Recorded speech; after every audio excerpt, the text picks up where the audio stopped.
What you're thinking right now, is triggering over 500 chemical reactions in your body. And the scariest thing? Your brain cannot tell the difference between what you're imagining and what's actually happening to you. And that one fact is either destroying your life right now, or it's the key to everything you've ever wanted. In the next few minutes, I'm going to show you something that Harvard, Stanford, and Johns Hopkins neuroscientists have spent decades proving, and something, if you truly understand it, will change the way you wake up tomorrow morning. It could change your perspective, even your life. But the interesting thing is that God revealed these matters to people in His book 1,400 years ago, things that science is only now beginning to understand little by little. First, I want to let you know that whatever religion you follow, or whether you're a believer or an unbeliever, this is entirely your personal matter. I'm simply sharing the information and knowledge I have. How you choose to accept it is entirely up to you. I've tried to include as many necessary scientific references and evidence in the description as possible. But here's the strange part. Most people will watch this, nod in agreement, then go back to the mental habits that are actually shrinking their brains. Don't be like most people. Stay with me to the end, because what you're about to learn isn't inspiration, it's not a motivational speech, it's biology, it's psychology. And for millions of people throughout history, this was the difference between a life of silent frustration and a life of unwavering peace. In 2019, Harvard Medical School conducted a study where they discovered this. When a person constantly thinks negatively, the brain releases a hormone called cortisol. This lowers your immunity, increases the risk of heart disease, and can even shorten your lifespan. But do you know what the most shocking part is? The thoughts you repeat again and again, whether they're true or false, your brain treats them as reality. Let me ask you something. Have you ever lay awake at 2 a.m. replaying a conversation that happened years ago? Have you ever felt your heart race, your palms sweat, your chest tighten over something that hasn't even happened yet? Here's what's happening inside your skull when you do that. Your amygdala, the brain's fear center, is firing. Cortisol is flooding your bloodstream. Your immune system is suppressing itself. And your brain? It's responding as if a tiger just walked into your bedroom. Except there's no tiger. There's just a thought you chose to keep thinking. Dr. Andrew Newberg at Thomas Jefferson University discovered something remarkable. When people engaged in positive, hopeful thoughts, especially thoughts connected to a higher purpose, their prefrontal cortex lit up like a Christmas tree. That's the part of your brain responsible for decision-making, emotional regulation, long-term planning, and hope. But here's where it gets interesting. When those same people practiced negative thinking, worry, fear, resentment, the prefrontal cortex went dark, and the amygdala? It took over. You've probably experienced this. When you're stressed, you make terrible decisions. You snap at people you love. You can't think clearly. That's not a character flaw. That's neuroscience. Your brain is literally operating on its most primitive level. But what if I told you there's a way to reverse this? What if there's a way to train your brain to default to peace instead of panic? There is. And it begins with an understanding of a principle so powerful that the last prophet of God, Prophet Muhammad, peace be upon him, said it 1,400 years ago, and it is also written in modern psychology textbooks. A quote made 1,400 years ago, which neuroscientists are only now beginning to understand. Prophet Muhammad, peace be upon him, said, "Deeds are judged according to intentions, and each person will receive the outcome based on their intention." This isn't just spiritual advice, it's a neuroscience fact. Your brain doesn't react to reality, it reacts to your interpretation of reality. What you expect, what you believe, what you desire, they literally reshape the physical structure of your brain. This is called neuroplasticity. Every thought you have, every belief you hold, either strengthens or weakens a neural pathway. Think of it like a path through the woods. Walk the same path every day, it turns into a highway. Abandon a path, nature reclaims it. So when you tell yourself for years, I'm not good enough. Nothing ever goes right for me. The world is against me. You're not just thinking negatively, you're building a negative brain. And that brain will filter everything through that lens.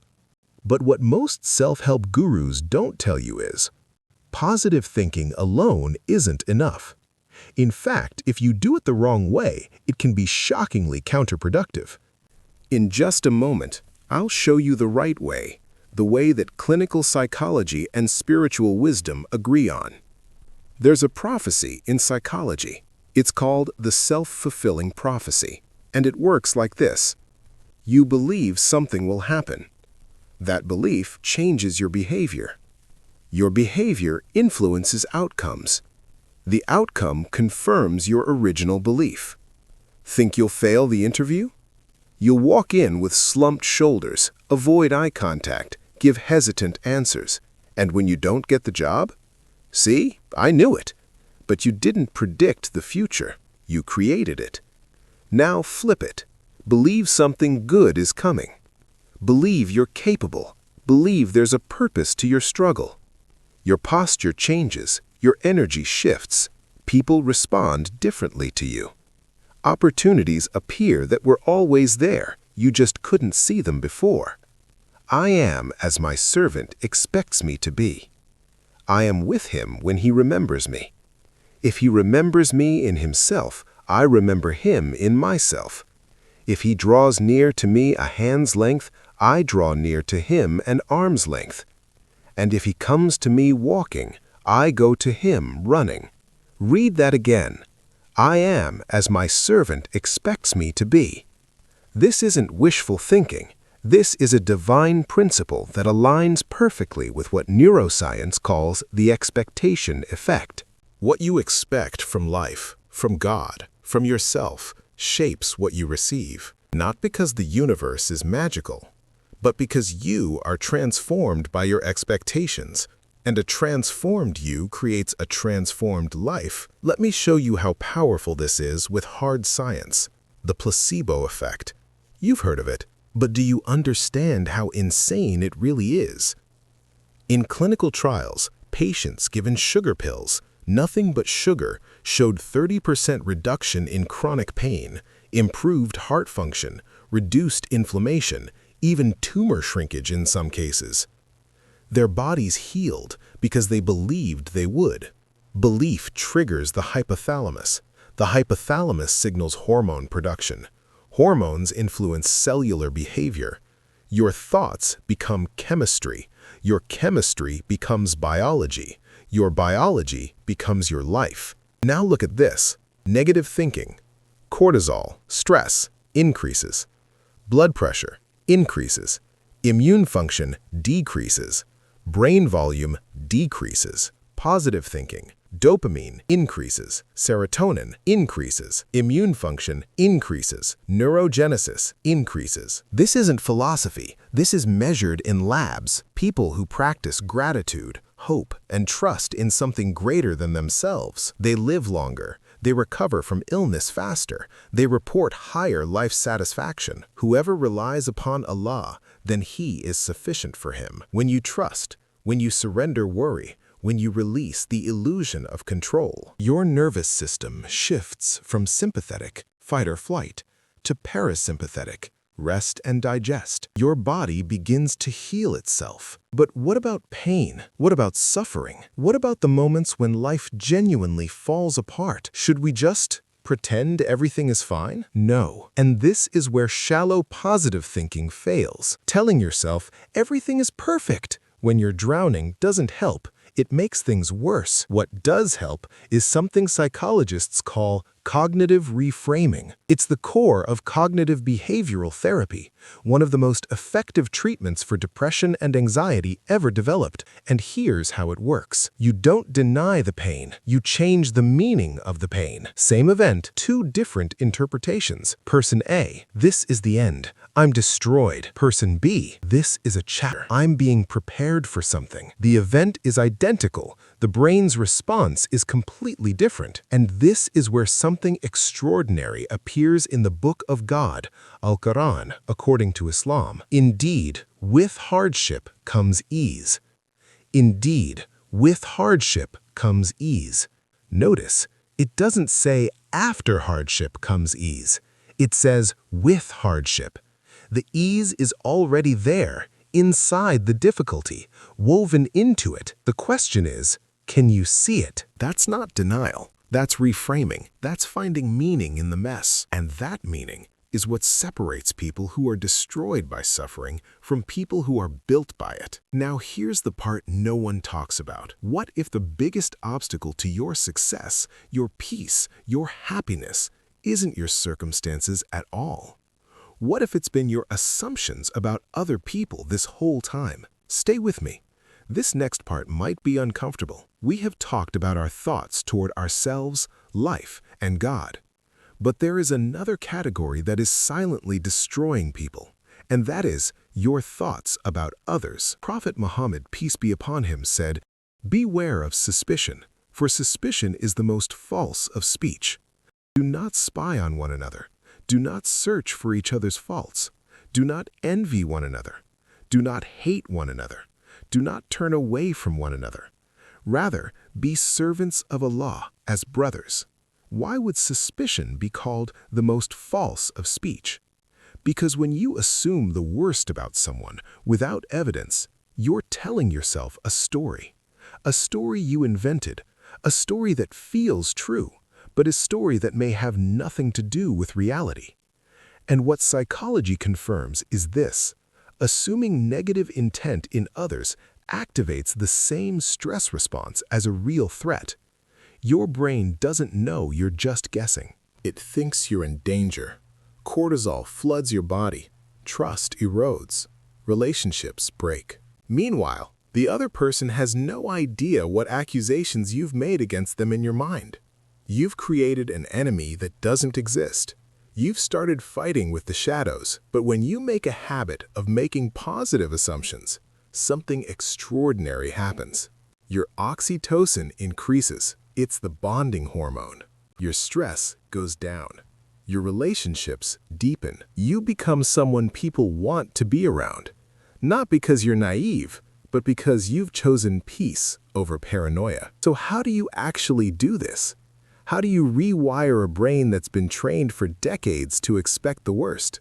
Here are 3 practices that are backed by neuroscience and spiritual wisdom. Practice number 1, morning framing.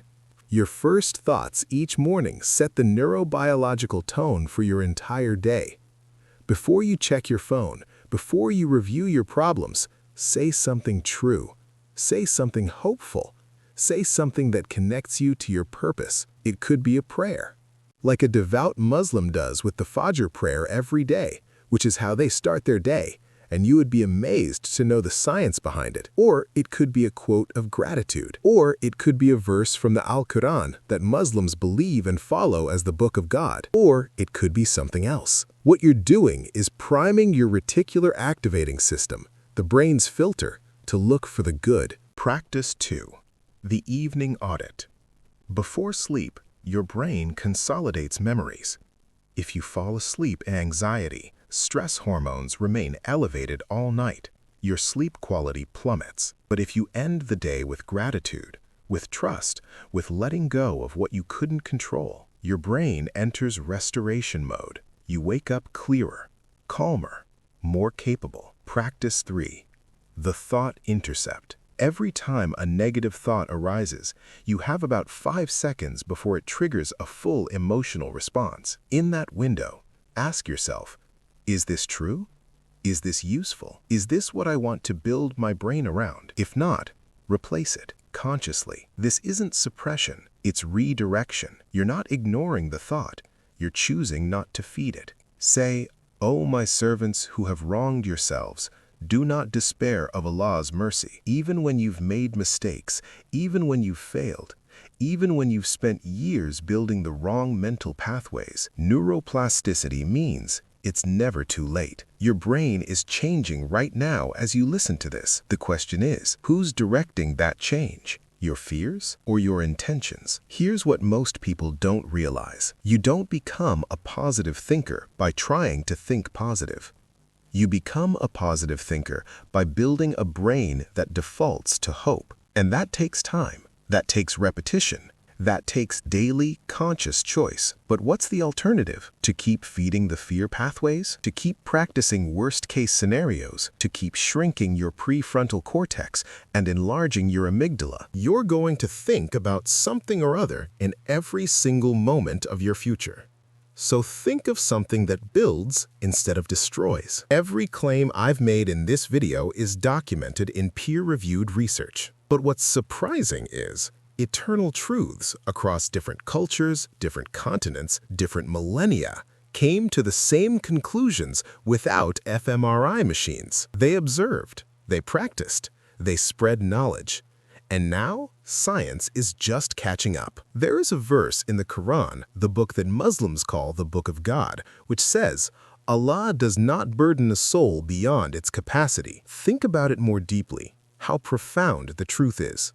If any burden were beyond our capacity, its resolution would never be possible.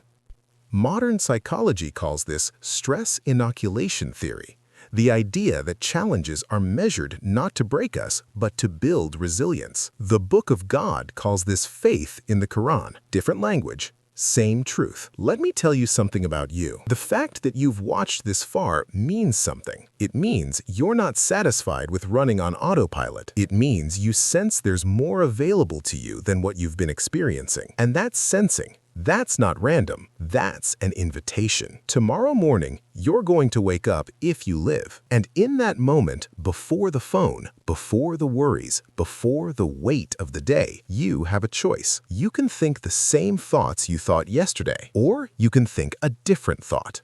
One small positive thought. And that small thought can become a pathway. And that pathway can become a highway. And that highway can become you. It means whatever you think, try to think positively. Your brain is listening to every word you speak to yourself. Your body is responding to every belief you hold. Your life is being shaped right now by what you expect. So expect something good, not because you're naive, but because it works. Because science confirms it. Because wisdom validates it. Because you, yes, you deserve to live in a mind that feels like home. Remember the verse, I am as my servant expects me to be.